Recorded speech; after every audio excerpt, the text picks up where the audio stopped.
ભરૂચના જાડેશ્વર સ્થિત શ્રી નીલકંઠેશ્વર મહાદેવ મંદિર ખાતે સંત Nirankari charitable foundation Bharuch branch zone Vadodara દ્વારા મુક્તિ પર્વ નિમિત્તે મેગા રક્તદાન શિબિરનું આયોજન કરવામાં આવ્યું હતું। આ પ્રસંગે મહારાષ્ટ્રથી આદરણીય બીના અડવાણીની વિશેષ ઉપસ્થિત રહ્યા હતા। કાર્યક્રમ દરમિયાન નાના બાળકોએ રક્તદાનનું માનવ જીવનમાં મહત્વ સમજાવતું સુંદર નાટક રજૂ કર્યું હતું। બીના અડવાણીએ પોતાના પ્રવચનમાં સદગુરુ દ્વારા પ્રદાન કરવામાં આવતા બ્રહ્મજ્ઞાન થકી માનવ જીવનને સાર્થક બનાવવાનો સંદેશ આપ્યો હતો। ભરૂચ, અંકલેશ્વર, રાજપીપળા તેમજ આસપાસના ગામોમાંથી મોટી સંખ્યામાં મિશનના અનુયાયીઓ ઉપસ્થિત રહ્યા હતા। આ પ્રસંગે સ્વૈચ્છિક રક્તદાન કરી માનવતાને સમર્પિત થવાનો સંદેશો પણ તેઓએ આપ્યો હતો।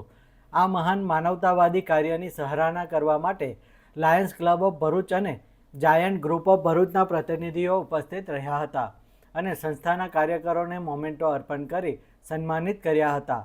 અંતે સંત નિરંકારી ચેરિટેબલ ફાઉન્ડેશન ભરૂચ બ્રાન્ચના મુખી વિનુ કાપડિયાએ ઉપસ્થિત બંને સંસ્થાના પ્રતિનિધિઓનો આભાર વ્યક્ત કર્યો હતો। સદગુરુ માતા સુદીક્ષાજી મહારાજની અપાર કૃપા દ્વારા આજે સંત Nirankari charitable foundation branch Bharuch Vadodara zone દ્વારા આ નીલકંઠેશ્વર મહાદેવ મંદિરનો જે હોલ છે એમાં રક્તદાન શિબિરનું આયોજન કરવામાં આવ્યું છે અને એમાં સંત નિરંકારી મિશનના જે અનુયાયી છે મોટી સંખ્યામાં ભક્તોએ ભાગ લીધો અને રક્તદાન કર્યું। સાથે સાથે રક્તદાન કર્યા પછી બી આજે મિશનની જે સંત નિરંકારી મિશન મુક્તિ પર્વ મનાવી રહ્યું છે। આજે દેશ પણ ઇન્ડિપેન્ડન્સ બનાવી રહ્યું છે।